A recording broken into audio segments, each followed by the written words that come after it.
Eu vou hoje conversar com o Cleiton. Ele é lá da EPE.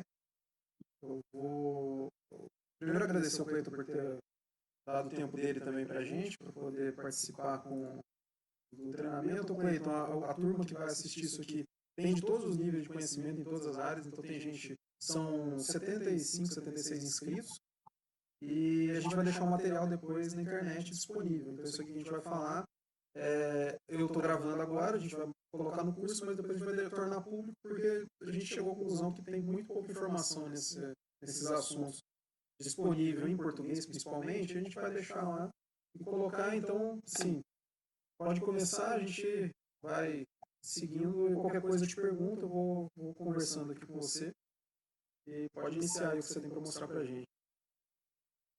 Tudo bem, eu agradeço o convite, Leandro, me apresentando, boa noite a todos aí. Meu nome é Cleiton, eu sou geógrafo, sou formado na Universidade Federal de Uberlândia, tenho mestrado em sensoramento remoto pelo INPE e atualmente eu trabalho na EPE, a empresa de pesquisa energética. Dentro dessa empresa eu trabalho na área de meio ambiente e principalmente nas questões relacionadas ali a geoprocessamento e pesquisas da área de energia e meio ambiente de modo geral.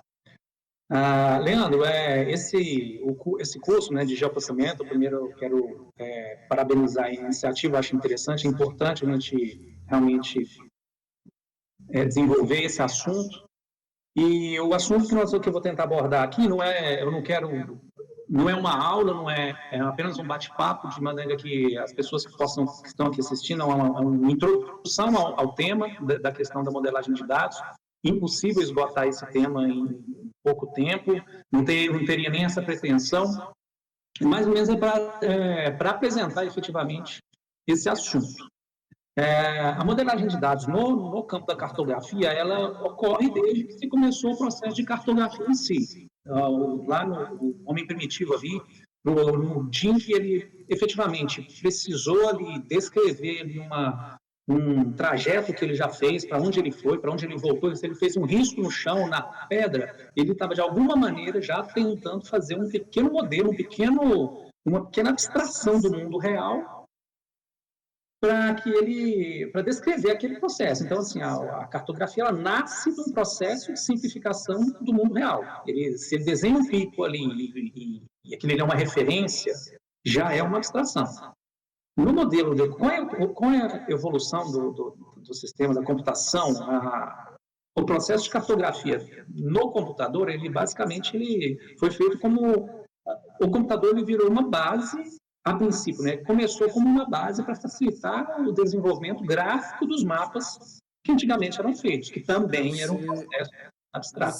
Para você representar no computador, eu posso colocar os slides aqui já, para a gente passando? Pode sim, por favor. Beleza. Aí você fala para colocar como representação gráfica ou para só armazenar os dados? O começo, efetivamente, foi basicamente para você desenhar os mapas, para facilitar a apresentação gráfica desses mapas, né? Em algum momento, isso começa a se sobrepor, né? Você passa a ter um maior volume de dados e a facilidade de representação desses dados, desses mapas no computador. No começo ali, os sistemas basicamente eram desenhos, para você fazer os desenhos, facilitar os desenhos. Obviamente que também com o adicionamento adição de dados ali também, né? O crescente volume de dados. Com o processo do desenvolvimento do sistema de computador, né, melhoria da informática de modo geral, existem paralelamente três grandes questões. Você passa a ter uma maior quantidade de dados, e aí o cartógrafo ali ficar desenhando ali na mão, por exemplo, já começa a ficar mais complicado, porque você tem uma grande quantidade de dados. Então, o sistema, né, computacional, ele favorece o armazenamento desses dados. Segunda questão é que, a partir do momento que você tem o computador ali, a capacidade de processamento, você passa a poder fazer algumas operações, alguns processos que automaticamente. O sistema começa a, por exemplo, interpolar dados. Então, muito antigamente, você tinha que ir lá ir no campo, coletar um dado, sei lá, de temperatura, aí você tinha que desenhar, riscar no mapa a diferença de temperatura entre ponto A e B, identificar as distâncias, riscar ali, começar a traçar isolinhas ali na mão, e de temperatura, de declividade, e assim, esses processos passam a ser muito mais fáceis de se operar a partir dos programas, né, de funções que você implementa no computador. E também, e efetivamente agora, é que os mapas, há algum tempo atrás, era muito comum, a gente, sei lá, nossa geração pegou isso muito, né, Leandro? Você ia para a porta do cinema e o pessoal estava vendendo o mapa político do Brasil, sei lá, de 1990. Aí no outro ano tinha o mapa político de 91. Então, assim, anualmente existia uma atualização dos mapas. Então, assim, Chamava igual bandeira de time, né? Lembra que tinha as camisetas de time e tinha os mapas do lado. Exatamente. Olha, o Guia Quatro Rodas, todo ano ele era atualizado, não sei se você se lembra. Não sei se você chegou a pegar no final o Guia de Praias. Eu acho que saíram poucos guias de praias. Eu lembro de ter tido um. Tinha o Guia Quatro Rodas, que era um mapa com o guia. E tinha um guia de praias que era com mais satélite. Foi a primeira vez que eu vi mais satélite em uso, assim. É o que eu tenho lembrança de ter visto. Ele tinha era igual o Guia Quatro Rodas, só que eram vários pedaços do Brasil em satélite que foram sim. Depois sumiu, né? Eu não cheguei a pegar o guia de praias porque eu moro em Minas, né, Leandro? Eu, sei lá, conheci a praia, eu tinha o quê? Uns 28 anos, né? Então, ainda não era da minha... O Guia de Praias tinha uma curiosidade, cara, que em João Pessoa, eu lembro que eu fui pro Nordeste lá, em João Pessoa tinha você não via a cidade. Eles pegaram uma época, não sei se era alguma questão de disponibilidade de imagem ou se era alguma coisa política, mas os caras, todas as imagens da Paraíba eram com nuvem pra caramba, tinha um monte de nuvem em cima, e aí pra cima, algumas partes do Nordeste tinha nuvem, o resto não, você pegava o resto era bom. E era tudo mais satélite, não sei nem qual. Não sei nem que resolução que era, né? O litoral do Nordeste ali tem algumas partes ali que é muito difícil para conseguir imagens de satélite sem nuvem, é muito difícil mesmo. Bom, Leandro, mas aí é essa questão. Com o terceiro processo, né, quer dizer, a gente tem um aumento do volume de dados, a gente tem maior facilidade de aplicação de algumas funções de transformação de dados, né, no ambiente computacional. Isso facilita, principalmente quando você vai trabalhar com grande quantidade de dados, com muitos mapas. E daí tem um fator também que isso é um pouco mais atual, que os mapas agora estão em tempo real. Então, se algum tempo atrás a atualização deles é em tempo real, o melhor exemplo disso é o mapa de trânsito. Né? Não dá para imprimir um mapa de trânsito porque ele não vai adiantar muita coisa. Ele vai ter uma noção, mas você precisa em tempo real. Então, os mapas, hoje, se antigamente você tinha lá um ano, o mapa do 1900 e tal, agora ele é em tempo real, e há situações que por exemplo, um mapa de trânsito... Isso atualiza muito rápido e você tem muitos usos, né? Sim. Eu tinha orgulho, você provavelmente tinha também, você tinha orgulho de ver um mapa e entender, né? Porque a maioria das pessoas não entendia o mapa. É verdade. Ainda hoje, muitas pessoas ainda têm essa dificuldade. E agora, por incrível que pareça, tem um processo que está acontecendo que é assim, há algum tempo atrás, as pessoas tinham dificuldade extrema para ler mapas. Hoje, com a melhoria, por exemplo, de alguns sistemas, Waze, Google Maps, lá, de trânsito, tenho certeza que o pessoal vai reconhecer alguém que tem esse problema, que as pessoas estão começando a perder um pouco de noção de localização espacial sem o auxílio do Waze ou do Google Maps ali no trânsito. Precisa ligar o Waze, Exatamente. Então, a gente está tendo um processo que está, curiosamente, ao contrário, né? As pessoas estão ficando um pouco perdidas, parte das pessoas estão ficando um pouco perdidas, quando não utilizam o mapa. Então, assim, quando o grande paradigma hoje, né, dos dados para a cartografia, é o volume de dados e a necessidade de atualização quase que em tempo real. Como eu ia dizendo, 15 minutos para trânsito é muito tempo. Você não pode ter uma atualização de um dado em 15 minutos. Isso significa que utilizar aquele método de armazenamento de dados que a gente utilizava até pouco tempo atrás, o famoso shape, os dados de arquitetura dual, em que ficava ali um dado armazenado e ali o sistema lendo, eles já, basicamente, já não atendem uma grande quantidade de aplicações hoje. Por exemplo, também, quando o volume de dados é muito grande, esse tipo de armazenamento de dados também já não atende, porque no carregamento desse tipo de dados, você já começa a ter erro de apresentação, né? Alguns fragmentos do mapa já, por exemplo, já tem falha, demora para carregar, a atualização desses dados é muito mais complicada. A partir daí, a gente passa a ter a necessidade, efetivamente, de trabalhar com o banco de dados.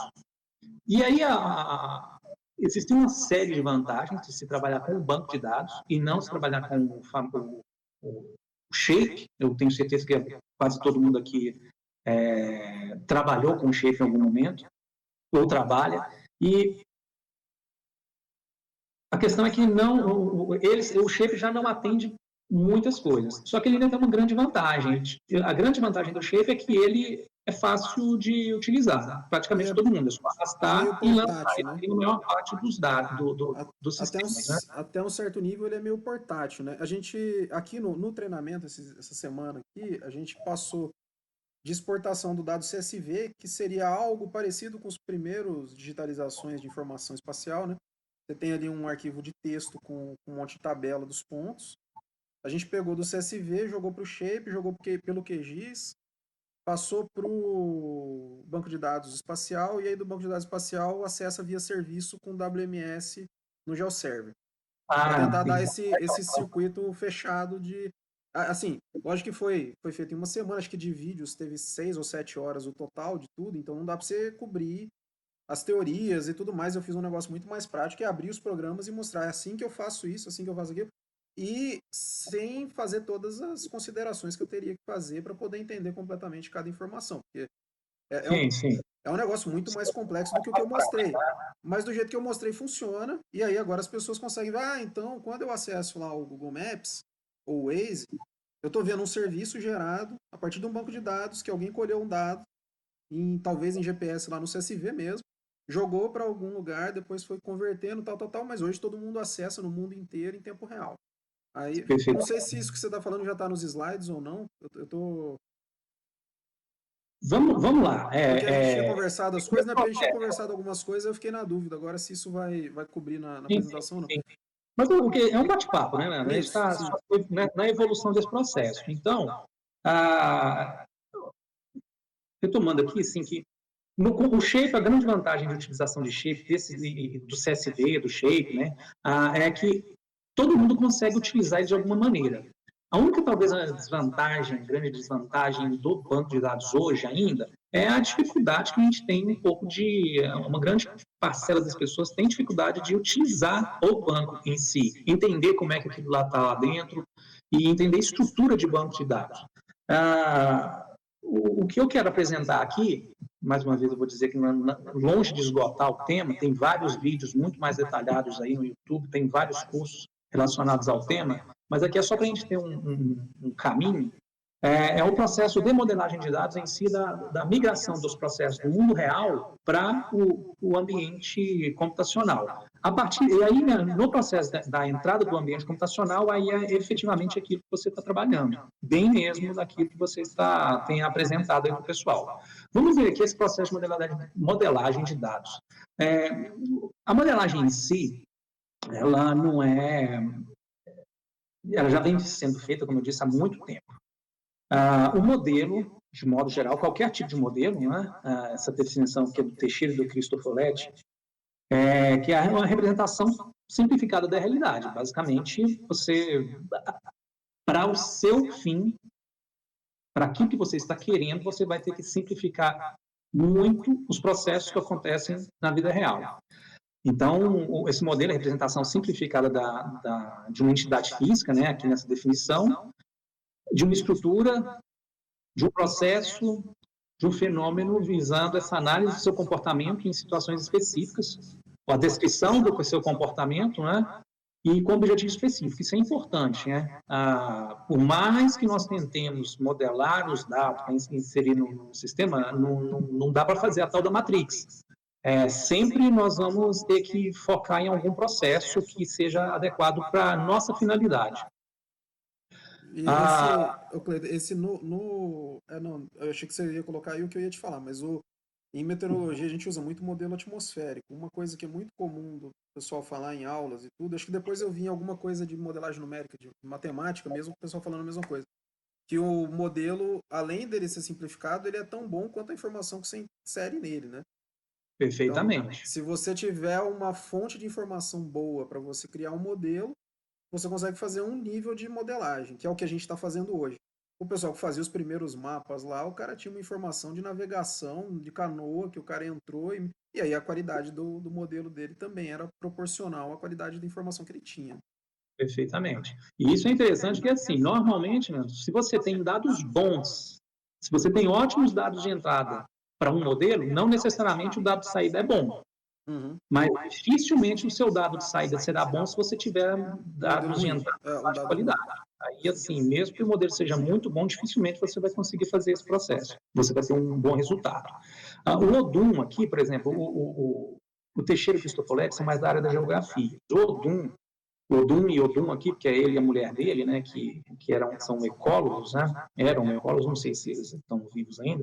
Por exemplo, eles também trabalham lá com o processo de modelagem, né, da área da ecologia, né, e para eles os modelos, né, representam sistemas, e que sistemas a gente pode aqui traduzir meio que sistemas é um conjunto de partes, né, as suas conexões, os seus relacionamentos, né? Um sistema é isso, né? Então, a modelagem, basicamente é isso, você abstrair, desenvolver objetos, desenvolver partes, e como é que essas partes, né, do mundo real se relacionam, baseado naquilo que você precisa, baseado naquilo que é o seu foco.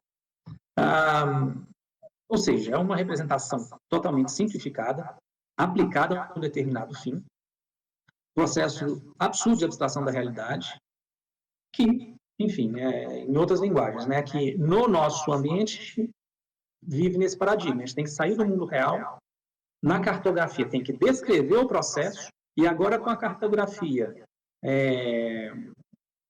no computador, né, a gente tem que ainda considerar, além da representação cartográfica, o ambiente computacional, a representação desse dado no ambiente computacional e todas as suas variantes.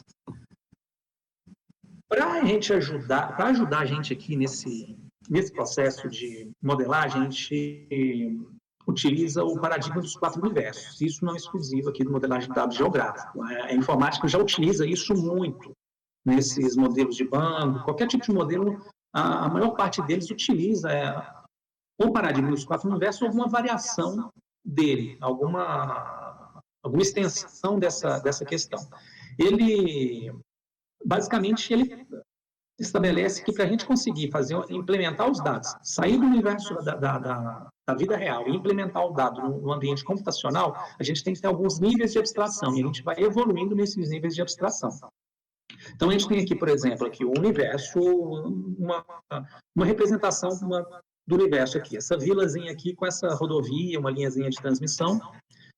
Esse é o universo real. Ele é extremamente complexo, muitas relações. Essas relações aqui são...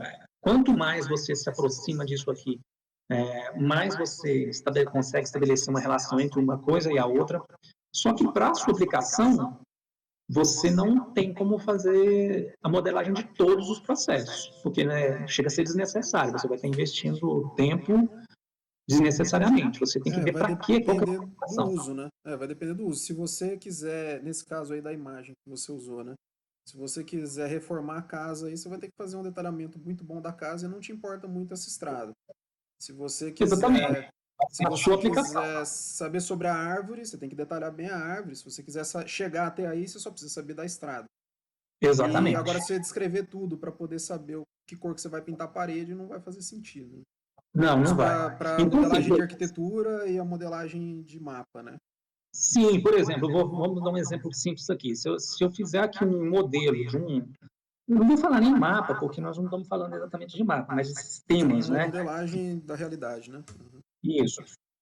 Que vai trabalhar aqui, por exemplo, com tráfego, né? Então, eu vou ter que descrever essas rodovias aqui de alguma maneira. Se eu tiver a minha aplicação que for levantamento cadastral, eu vou descrever essa realidade de outra maneira. Se ainda a minha finalidade for um mapa ou um conjunto de cadastro aqui, por exemplo, para setor de energia, vai ser de outra maneira. Uma linha aí de É bem rodovia, né? possível que eu utilize os mesmos elementos de outros sistemas, mas o foco é outro. Então, por exemplo, vamos utilizar aqui um exemplo aqui. No processo de modelagem conceitual, o mundo real, eu não tenho poder ele está ali só para eu observar e eu tentar simular ou tentar, de certa maneira, isso, simular, emular essas características do mundo real. Então, por exemplo, eu tenho a propriedade. Quando eu vejo essa figura, esse mundo real tem uma propriedade. Essa propriedade, ela tem uma relação com uma pessoa. Veja, estou desenvolvendo um mundo conceitual baseado nessa imagem. Essa propriedade possivelmente tem pessoas associadas. Pode ser pessoa física, pode ser pessoa física ou jurídica, enfim, uma empresa. Essa propriedade também tem algo, pode ou não ter uma relação com edificações no interior dessa propriedade.